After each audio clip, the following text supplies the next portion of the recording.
Hello and welcome back to my video on the HQ choices, or the named HQ choices for the Space Marines. I don't really plan to do anything on captains or captain masters because basically they're just like you build your own. Give them a name, add some war gear, and then you have a you can't give them new special rules, which is a shame. You should be able to pay X points for new special rule, but still can't get it all my way. So today we're going to move down the list in order, and we're on to Captain Cato Sicarious. Now, he's quite a lot of points. He's 200, so actually no, not very much for a named leader. And for him, you get weapon skill 6, average, ballistic skill 5, strength 4, toughness 4, 3 wounds, initiative 5, and 3 attacks. And then obviously you get leadership 10. So far you're bang on the stat line of the chapter master or even the captain. But then you do get 2+ armor save and a 4+ invulnerable because he has Iron Halo on his head. So far he's slightly, well, obviously not worth your points. If I was playing for not playing 100 points for 2+ armor save, but he does have a few special rules. He has surprise attack, which means he can re-roll the seize the initiative dice. I give that about a 1 out of 10 in terms of usefulness. I mean, that 8 works 1 in 6. And I don't ever really see the point. I think going first or second isn't never going to make or break the game.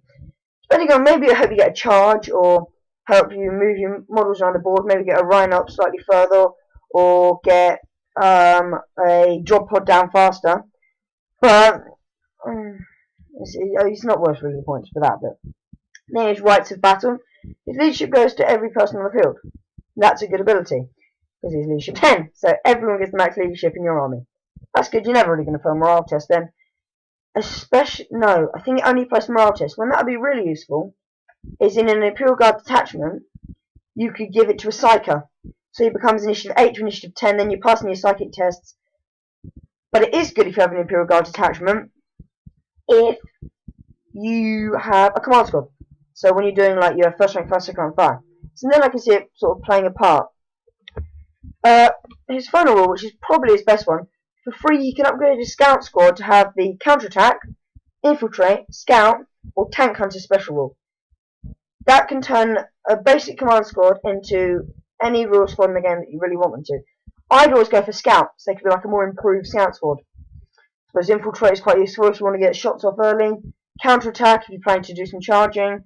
Or if you're drop podding them, and then if you get charged, at least you get the bonus. Tank hunters, when you're really going to need that. I mean, one last cannon. I don't know. Don't take tank hunters, bad idea. Unless you're desperate to.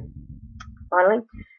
Yeah, okay, this is gone. This is more the speed I want them at. I mean, the Manius Coward one when I was 7 minutes ago, I need to introduce myself a bit, so. This is sort of speed but I'm actually going to go through. Finally, his weapon is a power weapon, power sword, so he gets to keep that initiative 5. Which now in terms of the game is actually really useful. I think power axes and mauls and lancers are gone. Because you're hitting on initiative 1 or something like that. Or sort of initiative that you really don't want to be hitting on. At least he's going to get in there with his 4 attacks. He does have a plasma pistol, which might kill him. Don't fire it. Actually, fire it, but you're willing to take the risk of killing yourself. But he can do the coup de grace. Instead of your close combat attacks, you fling. I think it once became, in addition to your close combat attacks, correct me if I'm wrong, comments, that's what they're for. My webcam's odd. Right, yeah. And he can basically fling his sword, and he hits at strength 6. It's a power weapon, so I don't get another save. You get them involved.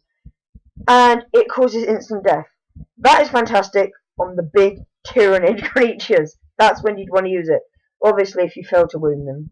Never mind. I'm sure a psychic card can hit you up with that. Finally, to sum up the video, his armor gives him feel no pain.